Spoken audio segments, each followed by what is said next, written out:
자, 오늘은 예수님께서 이제 숨지시는 가장 숭고하면서도 장엄하면서도 하늘 아버지 입장에서는 비통한 장면이 되겠죠. 44절을 보시면 이렇게 시작이 돼요. 때가 제6시쯤 되어 해가 빛을 잃었다. 여러분 6시니까 여기다 6시간을 더하면 우리나라 시간으로 몇 시 때입니까? 가장 하루 중 밝아야 될 정오의 시간입니다. 그렇죠? 그때 해가 빛을 잃어요. 왜 그랬을까요? 어느 문인이 이런 표현을 썼습니다. 창조주의 죽음에 대한 모든 피조 세계의 애도다. 문학적인 표현이겠죠. 근데 굉장히 그 가슴에 와닿는 문구입니다. 몇 년 전 제가 그렇게 설교를 했더라고요. 어느 문인의 글을 빌려서. 저도 이제 설교를 준비하다 보면 제가 과거에 이 본문을 가지고 또 이 대목을 가지고 어떻게 설교했나 다 이제 헤아려 보고 나오는데, 그때 그런 표현을 어느 문인의 표현을 빌려서 했더라고요. 창조주의 죽음에 모든 피조 세계의 애도다. 문학적인 표현이죠. 자, 그런데 이 원형의 그림을 우리는 어디서 만날 수 있는가 하면 사실 출애굽기에서 만납니다. 애굽의 장자가 죽던 밤에, 장자가 죽었다는 것은 하나님의 애굽의 모든 첫 것을 쳤다는 의미면서 동시에 애굽을 사실상 심판했다는 뜻입니다. 그때 흑암이 임하죠. 캄캄한 흑암이 임하면서 그 밤에 어린 양이 죽어요. 그리고 죽임당한 어린 양의 피를 고센 지역에 모여 살던 히브리 노예들의 집집마다 문설주에 바름으로써 그 장자의 죽음이 피해가죠. 어린 양의 죽음을 대신해서 장자의 죽음이 히브리 노예들의 집집마다 피해갑니다. 그렇게 구약의 이스라엘 백성들이 구원받기 전에 또 구원을 받기 위해서 특별히 캄캄한 흑암이 임하고 그 흑암 속에 어린 양은 희생되어 죽어가죠.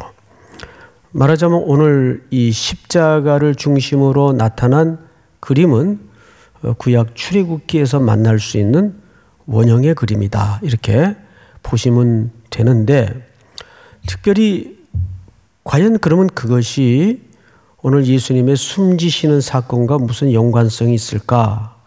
아주 중요한 성경 전체의 맥락을 갖고 있습니다.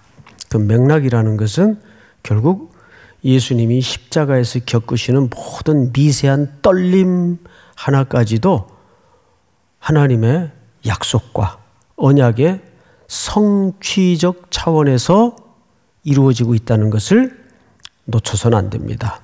자, 우리는 오늘 이 본문을 다시 한번 읽어보도록 하겠습니다.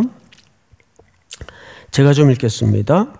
예수께서 큰 소리로 불러 이르시되 아버지여 내 영혼을 아버지의 손에 부탁하나이다. 여기 다시 예수님의 호칭 속에 하나님을 뭘로 고백하죠? 아버지요, 아버지요. 우리는 주일서부터 지금 예수님의 십자가에서 하신 소위 가상칠언이라는 7마디를 좇아서 지금 쭉 살펴보고 있는 겁니다. 제가 이 설교를 준비하면서 이번에 참고하는 책이 그 고신대 권혜생 교수님이라는 아주 젊은 신학자분이 계신데 그분의 책을 참고하고 있는데 이번 고난주간을 앞두고 새로 나온 책인데 십자가 새롭게 읽기라는 책이 있어요. 제가 이 책을 소개할까 말까 하다가 왜 그랬는가 하면 그 추천사를 제가 써서 혹 이게 차지 또 책 선전이 될까 봐. 근데 책 내용이 참 좋습니다. 그래서 우리 교육자님들도 상으로 한 절반 이상은 사드린 것 같아요. 예. 사드렸다고요. 예.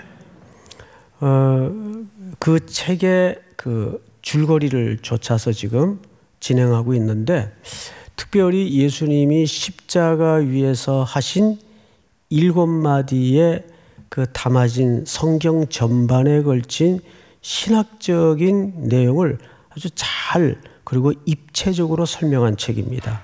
책이 그렇게 또 부담스럽게 두껍지도 않아요. 얇은 책인데 아주 요약해서 잘 설명을 해놨어요. 그래서 오늘 이 본문의 주제는 믿음의 십자가. 십자가와 믿음이 어떻게 관련성이 있는가. 특별히 그 믿음은 우리의 믿음을 결국은 얘기하겠지만 사실은 이 십자가에 드러난 예수님의 믿음. 할렐루야. 누구의 믿음이라고요? 예수님의 믿음. 자, 이 예수님은 숨을 거두시면서 이렇게 아버지께 부탁을 하셨어요. 아버지요, 내 영혼을, 여러분 여기 영혼이라고 할 때는 생의 전반적인 영육 간의 모든 내용들을 포함한 표현입니다. 내 영혼을 아버지의 손에 어떡하나이다? 부탁하나이다. 그러면 그 처절히 이제 막 이 땅에 숨을 거두는 순간까지도 예수님은 누구를 의지하고 계세요? 하늘 아버지를 의지하고 계세요. 저는 참 그러니까 이게 더 가슴이 아픈 게, 아들은 그 순간까지도 철저하게 아버지를 의지하는데 아버지는 그렇게 아버지를 향해서 의존하는 아들의 그 처절한 모습을 고개 돌리고 외면하시고 등을 돌려 앉아 있어요. 누가 더 괴로웠을 것 같아요? 저는 하나님 아버지께서 너무 힘드신 시간이 아니었을까. 그 철저하게 아버지 내 영혼을 부탁합니다.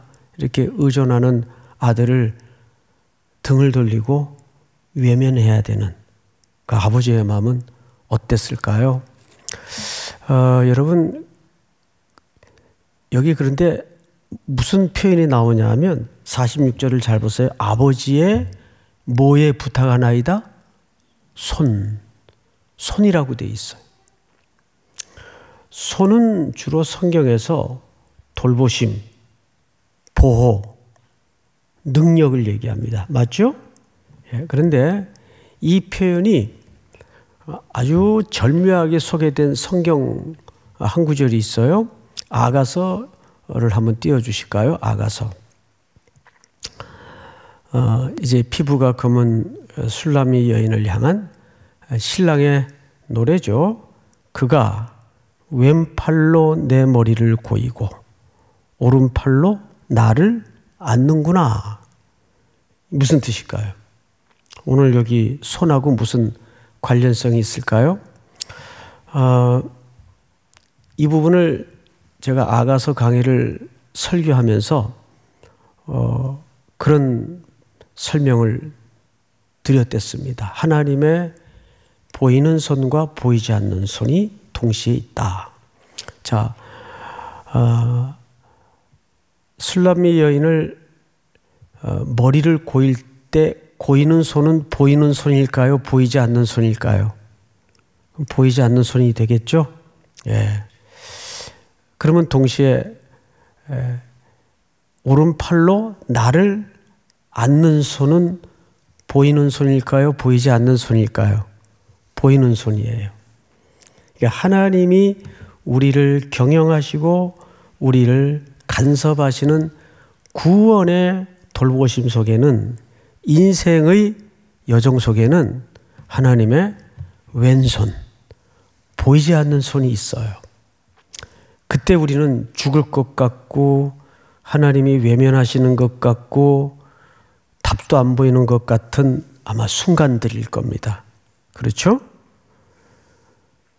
그런데 또 어떤 때는 하나님이 응답도 빨리 해주시고 너무 행복해가지고 불안하기까지 한 그런 인생의 찬란한 순간들이 또 있어요. 정말 하나님 살아계시는구나. 하나님이 나를 버리지 않는구나. 근데 또 어떤 때는 하나님은 외면하시는 것 같고 답도 없는 것 같고 언제까지 이러고 기다려야 되는지 그런 순간이 있단 말이에요. 근데 기다려야만 되고 답도 없고 침묵하시고 등을 돌리신 것 같은 그런 순간에도 하나님이 결국 오늘 아가서의 이 기록을 보면 우리를 돌보시는 겁니까? 돌보지 않는 겁니까? 돌보시는 순간이란 말이에요. 단지 우리가 그 의미를 잘 모르고 있을 뿐이지 하나님은 양손을 통해서 그분의 손으로 우리를 어떻게 하시는 거예요? 돌아보시고 계시는 사랑의 주님이심을 믿으시기 바랍니다. 예. 혹시 그 성경 읽거나 신앙생활을 하다가 이런 생각, 저는 그런 이제 좀 일반적인 표현으로는 쓸데없는 질문을 많이 해봐요. 성경을 읽으면서. 이 세상이 만들어지고 우리도 없을 때, 이 세상이 창조되기 전에 우리도 없을 때 삼위 하나님께서 세 분이 뭐하고 계셨을까? 되게 심심하셨을 것 같아요. 한가하시고. 그 세 분이 뭐하고 계셨을 것 같아요? 여러분. 아유, 새벽부터 뭐 쓸데없는 질문을 하냐. 그렇게 생각하지 마시고. 근데 성경에 답이 있어요. 자, 따라서 합니다. 하나님은 사랑이시라. 그 사랑이 하나님의 본질입니다. 그럼 삼위 하나님이 뭐 하고 계셨겠어요? 그렇죠. 서로 위해 주시고 서로 찬양해 주시고 서로 돌아봐 주시고 서로 협력하시고. 할렐루야. 그 우리가 그 형상으로 지음을 받았다고요. 그 하나님은 사랑이신데 오늘 이 십자가에서 하나님의 보이지 않는 왼팔만 보여질 뿐입니다. 그래서 우리를 위해서 아드님을 외면하셔야 되는 순간이에요. 근데 그 아드님은 그 순간에도 철저히 자기 영혼을 아버지의 능력의 손에, 돌보실 손에 뭐 하고 있어요? 부탁하고 있어요. 이건 누구의 믿음이죠? 예수님의 믿음이에요. 결국 우리의 믿음의 기초는 사실 내가 믿는 것 같지만 갈라디아서에서도 그런 표현이 있듯이 그리스도의 믿음으로, 그리스도의 믿음으로. 오늘 우리 연주하신 분들의 그 가사를 보면 그런 의미의 가사가 이렇게 쭉 흘러갔죠? 우리가 사는 것이 아니에요. 보면은 계시록에도 우리가 그런 장면을 만나는데 다 그 장로들이 머리에 관을 쓰고 있어요. 면류관을. 그리고 어린 양이 보좌에 앉으신 것을 보고서야 우리의 이 나그네 길과 순례길 끝의 이 모든 여정의 결론이 어린 양의 공로였구나 해서 면류관 벗어서 주 앞에 드리고 그 찬송이 얼마나 영광스러운 찬송인지 몰라요. 믿습니까? 예. 결국 이 믿음이라는 것은 그 발원지가 십자가예요. 예수님이 그 십자가에서 하나님께 어떻게 마지막 한 호흡까지도 성경의 구약의 성취를 위해서 하나님께 철저히 의존하셨는가. 그래서 그 그리스도의 죽음으로 이 땅에 태동된 초대교회가 있어요. 그 교회들은 오늘날 우리 삼일교회까지 그 역할이 확대되고 이어져 왔지 않습니까? 그 교회는 뭘 해야 되는가? 교회도 믿음의 역사가 있어야 돼요. 물론 저는 상식이 있어야 되고 또 논리적이어야 되고 또 질서가 있어야 된다는 것은 저도 부정하지 않아요. 그런데 그보다 교회는 더 높은 가치가 있는데 믿음의 역사가 있는 교회여야 돼요. 믿습니까? 그래서 사도 바울이 교회를 이제 다른 선교지로 떠나면서 그 리더십들에게 맡길 때 장로님들 잘 부탁해요. 장로님들한테 교회의 운명이 달렸어요. 그렇게 얘기하지 않았어요. 은혜의 말씀께 부탁한다 그랬어요. 우리 사도행전 14장을 한번 볼까요?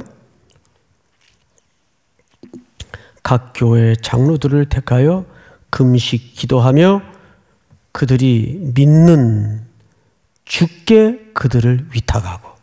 할렐루야. 주님께, 그들이 믿는 주님께 그들을 위탁하고. 다음 다 같이 시작. 지금 내가 여러분을 주와 및 그 은혜의 말씀에 부탁하노니 그 말씀이 여러분을 능히 든든히 세우사 거룩하게 하심을 입은 모든 자 가운데 기업이 있게 하시리라. 아멘. 사람도 지나가고 전통도 지나가고 다 유한적인 존재들이기 때문에 다 지나가요.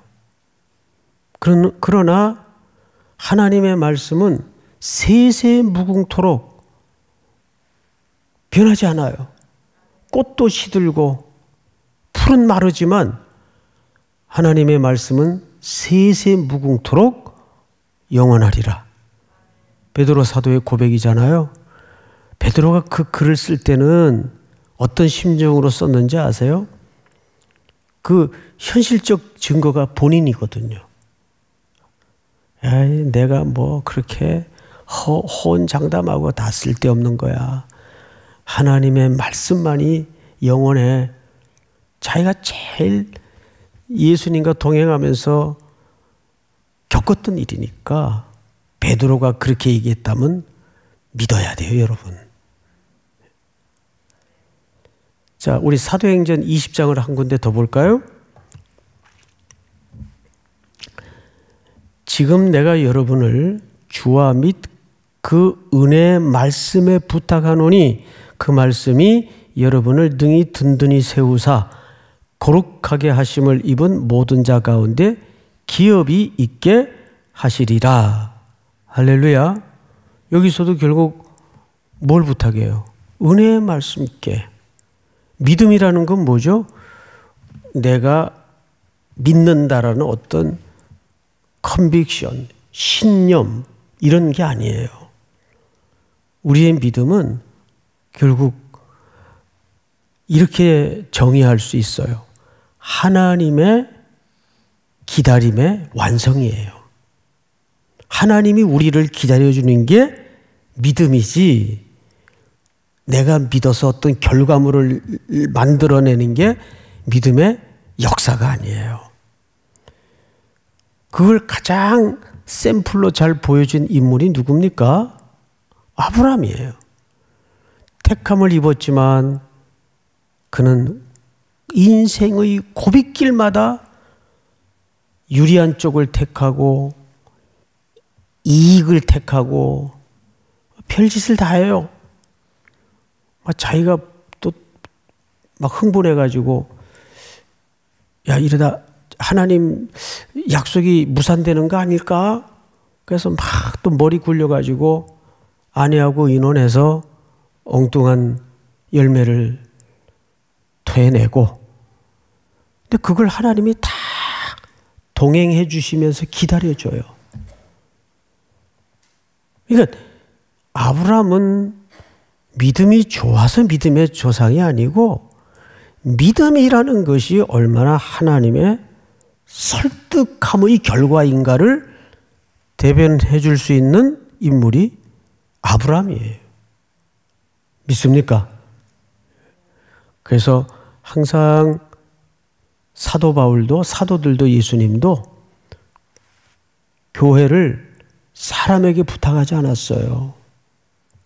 누구에게 부탁했다고요? 은혜의 말씀께 부탁한 거예요. 그래서 교회는 사람의 리더십에 따라서 교회 철학이 바뀌고 교회 운영이 바뀌고 하면 안 돼요. 항상 삼위 하나님께 이끌려가는 교회가 돼야 됩니다. 그건 우리 인생도 마찬가지예요. 그래서 오늘 이 십자가 위에 예수님의 이 숨을 거두시면서 자기 영혼을 아버지께 부탁한다는 말씀은 첫 번째가 뭐냐 하면 하나님께 맡기는 삶, 그것이 예수님이 십자가에서 보여주신 믿음의 표현이었어요. 하나님께 맡기는 삶. 두 번째는 예수님은 초대교회를 누구에게 맡긴 거예요? 역시 하나님의 말씀에 맡긴 거예요. 그렇죠? 예. 그 교회도 하나님의 말씀에 맡기는 거예요. 말씀은 살아있습니다. 말씀은 능력이 있습니다. 말씀은 우리를 바르게 합니다. 말씀은 강력한 거예요. 마지막 세 번째로 성경을 한번 보십시다. 몇 절을 보시냐 하면 누가복음 1장을 한번 좀 띄워주실까요? 누가복음 1장. 우리 중에 이루어진 사실에 대하여, 여기 이루어진 그랬으니까 어떤 해프닝, 뭐가 일어났다 이런 의미가 아니에요. 여기 우리 중에 이루어진 할 때 이루어진이라는 말은 성취되고 완성된 그 뜻이에요. 그래서 우리 중에 이루어진 사실에 대하여, 자 2절 시작. 처음부터 목격자와 말씀에 일꾼된 자들이 전하여 준 그대로 내력을 저술하려고 붓을 든 사람이 많은지라. 네, 여기 말씀에 일꾼된 자들이 전하여 준 그대로 내력을 저술하려고. 그러니까 구약에서부터 이 말씀의 일꾼들이 있었죠. 하나님의 말씀을 그대로 백성들에게 가르치고 전하는 말씀의 일꾼들이 있었어요. 근데 그 일꾼들이 전하여 준 그대로 내력을 저술하려고 붓을 든 사람들이 많았다. 다음 절. 그 모든 일을 근원부터 자세히 미루어 살핀 나도 데오빌로 각하에게 차례대로 써보내는 것이 좋은 줄 알았노니, 다 같이 시작. 이는 각하가 알고 있는 바를 더 확실하게 하려 함이로라. 네, 누가가 이 글을 쓰면서 예수님에 대해서 글을 쓴 거예요. 그러니까 예수님의 이 땅에 오심은 선지자들이, 말씀의 봉사자들이 말씀하신 대로 어떻게 성취되었는가를 이루어진 완성된 일을, 그 내력을 저술하려고 붓을 들었다 그 말이죠. 그리고 이제 부활하신 예수님께서 부활하신 후에 승천하시기 직전에 하신 말씀이 누가복음 22장에 보면 이렇게 돼 있어요. 띄워주세요. 다 같이 시작. 그러나 내가 너를 위하여 내 믿음이 떨어지지 않기를 기도하였노니 너는 돌이킨 후에 내 형제를 굳게 하라. 네, 여기서 예수님이 뭐가 떨어지지 않기를 기도했죠? 네 믿음이 떨어지지 않기를 기도하셨어요. 그래서 우리에게 살면서 필요한 것은 어떤 물질적인, 어떤 눈에 보이는, 만질 수 있는 실질적인 것도 필요는 하지만 본질적으로 우리에게 갖춰야 될 신앙의 요소와 덕목은 믿음이에요. 그래서 좀 믿음에 부유한 자가 되었으면 좋겠어요. 말씀 준비하는데 내내 입에서 그 찬송이, 후렴이 돌더라고요. 믿음이 이기네, 믿음이 이기네. 다 같이 주 예수를 믿음이 온 세상 이기네. 우리 후렴만 믿음이 이기네, 믿음이 이기네. 주 예수를 믿음이 온 세상 이기네. 할렐루야. 네. 우리 삼일교회는 상식적인 교회가 돼야 되지만 그걸 뛰어넘어서 믿음이 있는 교회가 되십시다. 눈에는 아무 증거 아니 배워도 믿음만을 굳게 잡고 나가면 주께서 약속하신 대로 여러분들을 믿음으로 부욕케 하셔서 이 세상을 이기고도 남음이 있는 능력과 보호하심이 따를 수 있기를 주님의 이름으로 축원하고 축복합니다. 우리 다 같이 오늘 주신 말씀 붙잡고 기도하십시다. 세 가지 제목을 붙들고 기도합니다. 하나님께 십자가에 숨을 거두시는 순간까지도 철저히 맡기셨던 주님처럼 우리에게 그 믿음을 주시옵소서. 두 번째는 교회,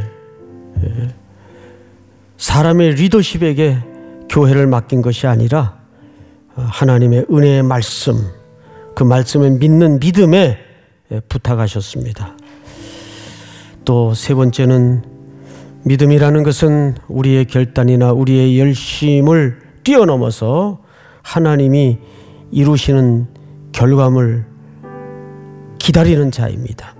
그 기다림에 믿음의 경주를, 인내를 쉼이 없도록 도우시고 왼팔로 우리의 머리를 고이시고 오른팔로 우리를 안으시는 주님의 깊은 사랑 앞에 오늘도 넘치는 은혜 속에 복된 날을 맞이할 수 있기를 여러분 기도하시기 바랍니다. 우리 다 같이 주여 한번 부른 다음에 소리내어 통성으로 기도합니다. 주여, 사랑하시는 하나님 아버지 감사합니다. 복된 아침 우리